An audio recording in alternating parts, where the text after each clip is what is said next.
All right, well, I have a great feeling about this target. It is a nice 95. There's a big cliff up here in front of me.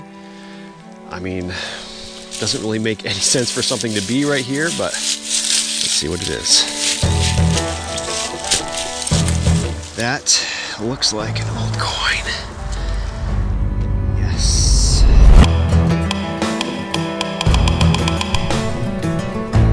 Well, hey folks, my name is Brad. If you happen to be new to my videos, I explore the mountains of Vermont searching for treasure with my metal detector. And today I was invited to an absolutely incredible place. To my left over here, during the French and Indian War in the 1750s, there was an old military fort. It's not there anymore, but many of those timbers were used to construct the old farmhouse that's right in front of me around the end of the 1700s. And if that's not enough, behind me up in the woods, there's an old cellar hole from a tavern that existed the early 1800s. So much history in such a small area. There's absolutely no telling what we might find here today. Now, if this happens to be one of the first of my videos that you've seen, I publish one of these every single Friday. So if you like what you see here today, consider hitting that subscribe button or just come on back next week. I'm gonna get that metal detector turned on and start heading for that old cellar hole up in the woods. All right, first target. It's a little bit loud and scratchy, but 84. This, it's round. Well, given the history of this place where I'm standing right now, the coins that we would expect to find are almost certainly not going to be United States coins. They're either going to be British or Spanish or maybe even some, early colonial New England coins. This thing that I just found, which was my very first target here, is the right size to be an old British coin, but unfortunately, I cannot see anything whatsoever on it. At first I thought maybe it was a button, but it's too thick, it's too close in size to what we would expect British halfpenny to be, so that is going to be my best guess, even though we can't really see any designs on it whatsoever. Now, British halfpennies were incredibly common here in the colonies, obviously New England, but they had a really hard time getting enough of them here. So some crazy number, like over 80% of the British halfpennies here in the colonies were actually counterfeit, made here, not technically under the authority of Britain. And oftentimes when we find those in the ground, they don't really hold up. The copper quality is not great, and unfortunately the details are then missing. But I feel safe saying that this is a British halfpenny. You can almost make out a right-facing bust with a little ponytail there, which would indicate either a George I or a George III, all within the 1700s there, so that makes sense. First find here, it's a very, very good sign. Let's see what else we can find. Got a very shallow 55, 60. So we're just gonna scrape away the top. Check with the pinpointer. A little deeper than I thought it was. Seems like it was actually in the duff here.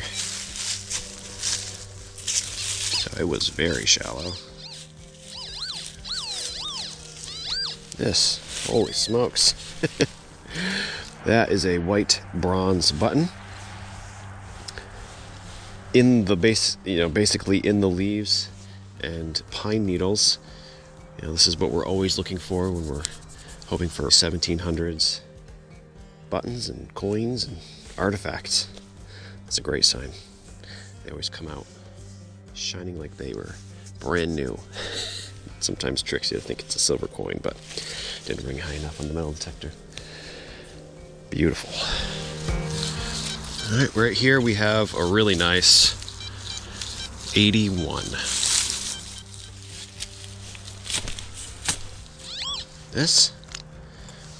Holy smokes, that's a tiny little target for how loud it was, but this is a little copper rivet. The old style where there would have been this flat piece with a nail, for lack of a better word, and then a little copper washer, and then you would put them together and then peen over the end to attach what looks like some leather in there. Anything that would have been made out of leather would have more than likely had some rivets in there, probably a saddle or some straps of some kind. All right, we have a nice 83. I got a nice round copper target. Let's see.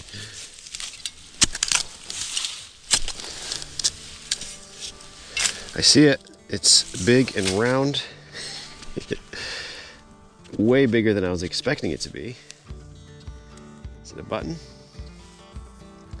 does have a shank. Well, when I'm metal detecting old colonial foundations up in the mountains, by far the most common things I find are coins, buttons, and buckles. No buckles yet here today, but I have a handful of buttons, although none of them look quite like this one. This is a beautiful, big coat button made out of brass. You can see the green verdigris on it. And as I saw the back, I saw the indentations from the front side, and I saw that circular pattern, and my heart started racing. I thought maybe it was going to be the infamous George Washington inaugural button that I had been searching for my entire metal detecting career. Unfortunately, it is not one of those, but it is a beautiful, big coat button. You can see the beautiful engraving.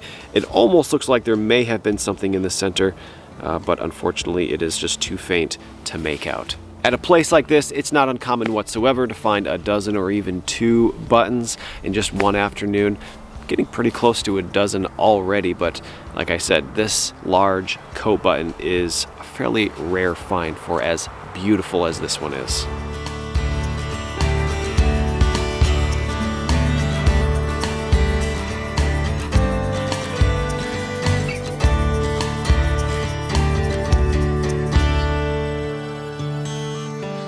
Well, I was just right over here digging a hole, and I heard what sounded like rain. It's overcast today, but it's not supposed to rain. So I got down and kind of looked at these leaves, wondering if I would see them get wet with raindrops. But instead, I'm noticing these tiny little black insects jumping everywhere. Everywhere I look, it's like pepper. No idea what they are. I've never seen it before. They don't seem to be biting me, thankfully. But I'm sure they're all over my boots and knees, and they're just hopping around everywhere. Bizarre. It sounds like rain out here. This is a super loud double beeping 72. I imagine it's right below the leaves, judging by how loud it is. I don't see it.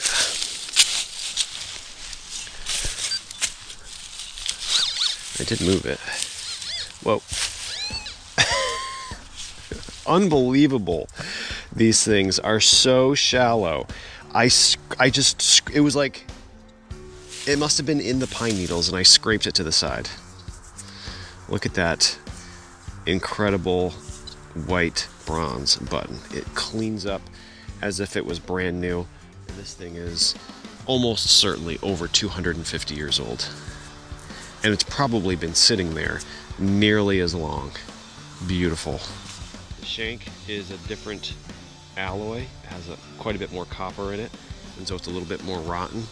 If not for that, you could probably sew this back onto a garment and use it today. Beautiful. All right, this is pretty quiet. 55.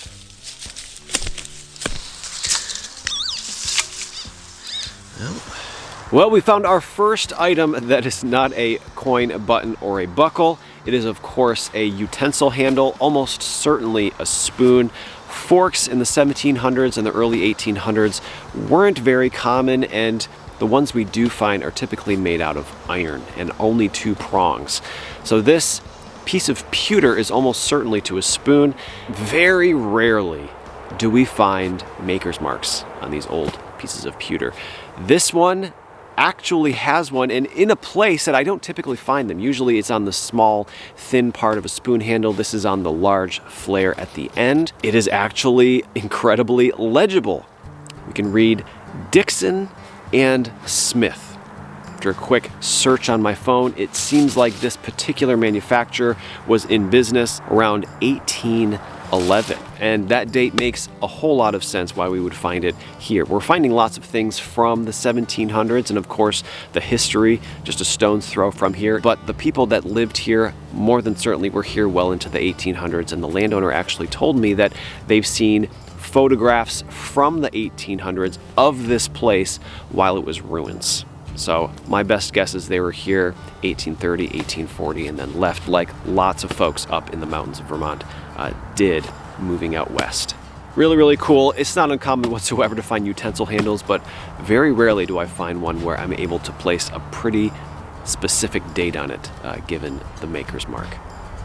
Awesome. All right, well now we are moving down to the house, which, I mean, it's very old. At the newest, early 1800s. At the oldest, French and Indian War times. Possibly made with wood from the fort, so I'm excited to see what might be in the ground up here. All right between the old house and the highway, got a pretty solid 89.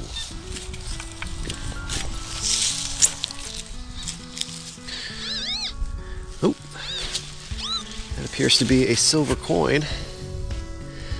Ooh, it's an old one too. Incredible. Oh my gosh. Oh my gosh. Well, right outside the front door of this old farmhouse, we have ourselves a silver coin. And when I saw it in the hole, I actually could see the front, see what design it is, and it is an oldie. But as I flipped it over, I saw the mint mark and I got very, very excited. So looking at the front of this, this is an 1875 seated Liberty dime. You can see Liberty here with the shield and her staff holding the Liberty cap. Beautiful coin. It looks like some of the details have been worn off from circulation, but as we flip this thing over, we can see the mint mark. So the mint mark is, of course, a letter letting us know where the coin was made or minted. Oftentimes we'll see an S for the San Francisco Mint, but this one shows a CC for the Carson City, Nevada Mint. Now, Carson City, Nevada and 1875 are right smack in the middle of the classic American Wild West. How this coin, made in Nevada, found its way to the mountains of Vermont, I'm sure it has a wonderful story to tell, if it could. Beautiful coin. It doesn't get a whole lot better than a Carson City Mint on an old seated dime. What a place to find it, too. Incredible.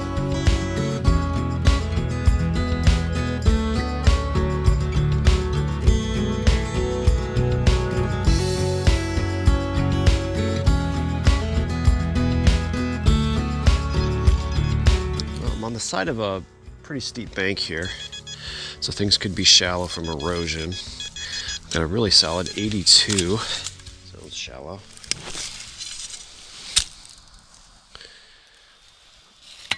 Incredible. Incredible.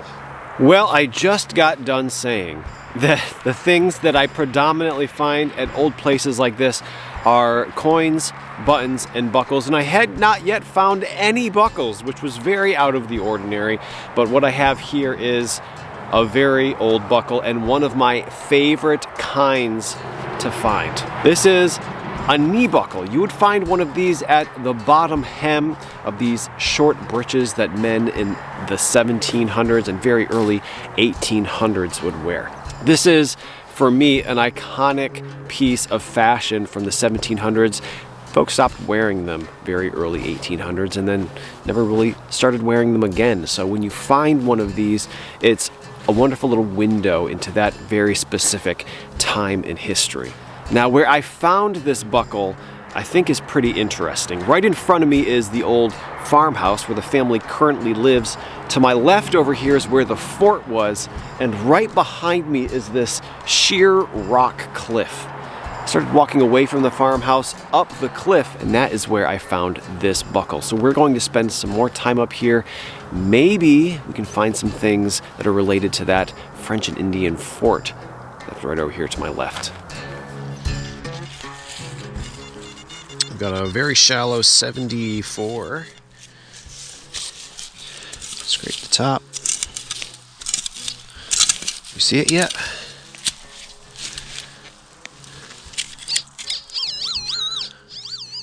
Right here. The bullet. It's a musket ball. I could probably throw it and hit where the fort was. What do we think? Is this French and Indian War? It's pretty small. It might be a pistol ball, I guess, but you know, we have to consider context. Yes, we are right next to a French and Indian War fort, but we are also on the edge of a forest. We are also next to a home that is still lived in. It was also here in the 1800s. I'm going to choose and believe it's from the French and Indian War, but let me know what you think. All right, well, I have a great feeling about this target. It is a nice 95. Very, very good target. The old home is down here to my left. There's a big cliff up here in front of me. I mean, doesn't really make any sense for something to be right here, but let's see what it is.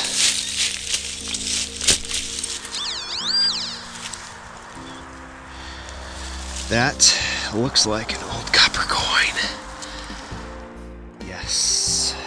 Well, I have no idea what it's doing up here on this cliff, you know, looking down at the farmhouse down here. But what we ended up with is an old copper coin. Now, that coin I found earlier, we could not tell what it was whatsoever. I speculated it might be a British half cent, and I'm also fairly confident that is what this one is. We can see on the back here pretty clearly Britannia. You can see her arm on the right here holding her trident, and on the left her arm extended. We can almost see a date down there at the bottom, but not quite. As I flip this over, unfortunately it is quite a bit more difficult to see, but I'm fairly confident I can see a left-facing bust of a British king. Now, this coin registered very, very high on my metal detector, far higher than British coins normally do. And I might be able to make out an A over here on the left side of this bust, which would stand for Auctorium, which is Latin for authority. It could be authority of Connecticut, it could be authority of Vermont.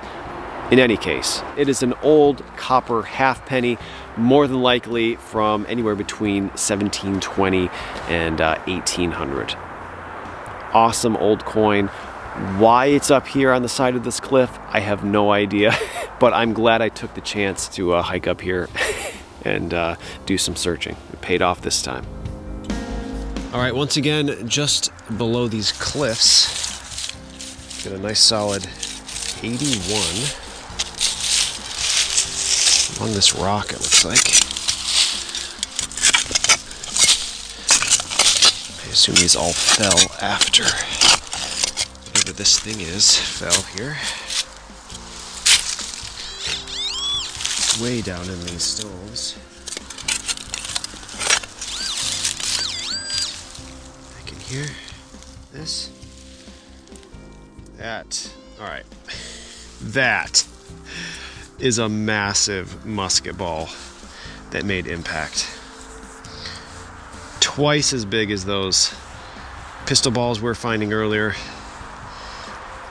Under stones that must have fallen off of this cliff over hundreds of years. I think it's safe to say that this musket ball is from the time period I've been looking for. All right, folks, well, I am calling it quits for the day. What an incredible place this was. So much history. I spent most of the day up around that old cellar hole and found so many buttons and at least one possible coin. Spent a bit of time around the old farmhouse, found that wonderful old silver coin, and then ventured off toward this cliff where I found a few more awesome things. I hope you enjoyed today's video. If you happen to enjoy it so much you'd like to see a slightly longer version with more site context, more finds, and even some outtakes, is pretty interesting. Oh, look. Excuse me.